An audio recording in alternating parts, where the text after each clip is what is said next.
कि जिन शिक्षकों को स्कूल के बोर्ड पे होना चाहिए वो पटना के रोड पे है। 1 मई है, मजदूर दिवस भी है, तो कम से कम आज तो मजदूरी दे दीजिए हुजूर। 5 मई को हम लोग आंदोलन करें। ऐसे कोचिंग शिक्षक को कोचिंग शिक्षक नहीं, ये तो सौदागर है, दलाल है कि आप शिक्षक बनकर भी शिक्षक नहीं बन पाए हैं। नियुक्ति पत्र लेकर भी आप बेरोजगार शिक्षक हैं।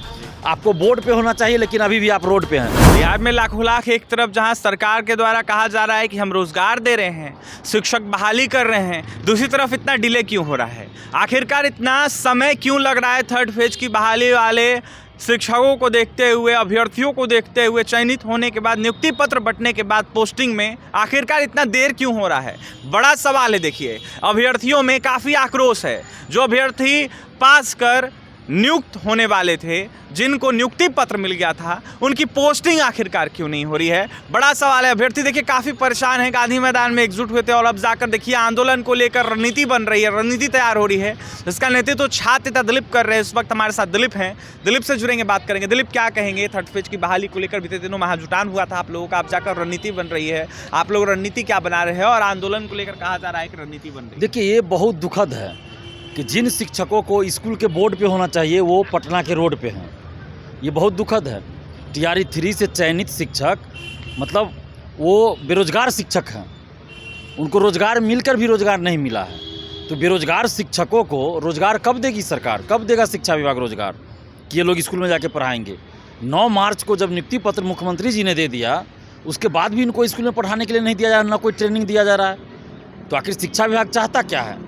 शिक्षा विभाग जल्द से जल्द ऑफिशियल लेटर जारी करे कि TRE 3 से चयनित शिक्षकों को आप कब स्कूल में ज्वाइनिंग करवा रहे हैं। जब 25 अप्रैल को हम लोग गांधी मैदान में जुटे तो देखिए उसके अगले दिन ACS महोदय ने कह दिया, सिद्धार्थ सर ने, कि 3 से 5 मई के बीच में हम ज्वाइन करा देंगे, स्कूल में ये लोग रहेंगे। लेकिन अभी तक देखिए ऑफिशियल कोई लेटर जारी नहीं हुआ। आज तो 1 मई है, मजदूर दिवस भी है, तो कम से कम आज तो मजदूरी दे दीजिए हुजूर। जो 1 साल से ये लोग इतना कष्ट झेले हैं। TRE 3 का आप देखिए, फरवरी 2023 को विज्ञापन आता है, पहली बार परीक्षा होती है, पेपर लीक होता है, जिसे मैंने ही उजागर किया था, परीक्षा रद्द होती है, फिर दोबारा परीक्षा होती है, उसके बाद कई महीनों के बाद उसका रिजल्ट आता है, उसके कई महीनों बाद फिर काउंसलिंग होता है। तो ये तो इतना लंबा प्रक्रिया चल गया। जबकि TRE 1 TRE 2 का देखिए कि कितनी जल्द सब कुछ कर दिया गया।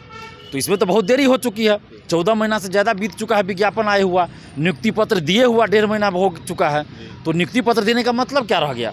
जब नियुक्ति पत्र देने के बाद भी अगर कोई बेरोजगार रह जाए तो उस नियुक्ति पत्र का क्या मतलब रह गया? इसलिए हम ये सरकार से मांग करें, नीतीश कुमार जी से विनती कर रहे हैं, ACS सिद्धार्थ सर से विनती कर रहे हैं कि TRE 3 से चयनित शिक्षकों को जल्द से जल्द स्कूल में आप ज्वाइन कराकर रोजगार दीजिए, वरना ये शिक्षक नहीं बल्कि बेरोजगार शिक्षक कहलाएंगे। इनको बोर्ड पे भेजिए, रोड पर मत रखिए, बोर्ड पे भेजिए।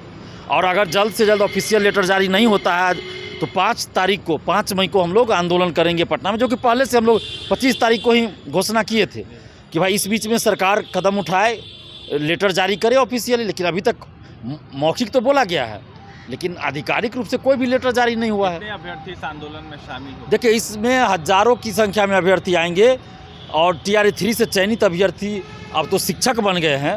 अब अभ्यर्थी कहें इनको या बेरोजगार शिक्षक कहें, पता नहीं चला कि क्या कहें, लेकिन इनको न्याय तो चाहिए। ईंट से ईंट बजा देना है इस बार। देखिए, लोकतांत्रिक ढंग से आंदोलन करेंगे और लोकतंत्र में भीड़ की संख्या जो होती है उसी पे सब कुछ डिपेंड होता है।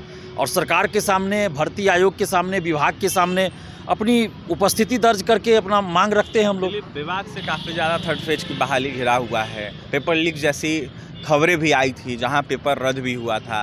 तो ऐसे में क्या मांग करेंगे? लगातार जो है माफियाओं को भी पकड़ा जा रहा है। देखिए, अभी तो संजीव मुखिया इस मामले में भी पकड़ा गया। TRE 3 पेपर लीक में भी वो मास्टरमाइंड बताया गया। नीट पेपर लीक, सिपाही पेपर लीक एवं अन्य कई पेपर लीक में वो शामिल हैं।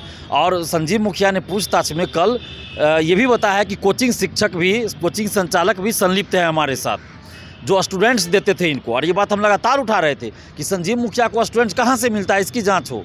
और ये बात अब सामने आ ही गई कि कोचिंग वाले इनको स्टूडेंट देते थे। और संजीव मुखिया ने ये कहा है कि कोचिंग वाले स्टूडेंट देते थे, उसके बदले उनको पैसा मिलता था, और जब रिजल्ट आ गया तो कोचिंग का ब्रांडिंग भी वो करते हैं, तो इसके लिए वो स्टूडेंट देते थे।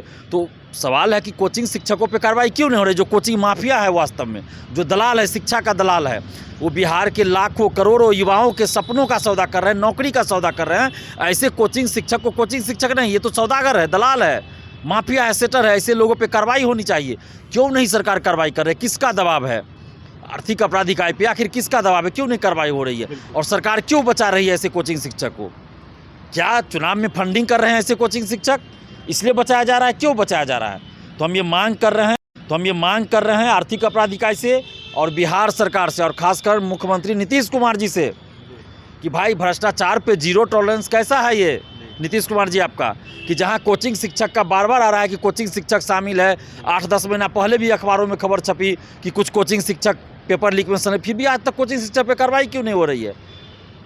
तो जब तक कोचिंग शिक्षकों पे कार्रवाई नहीं होगी, और भी जो अधिकारी है, नेता है, उन सब पे कार्रवाई नहीं होगी, तब तक अभ्यर्थियों को न्याय नहीं मिलेगा, और फिर आगे कोई भी परीक्षा होगी तो पेपर लीक होता रहेगा। जाने से पहले अभ्यर्थियों को क्या संदेश देंगे जो शिक्षक?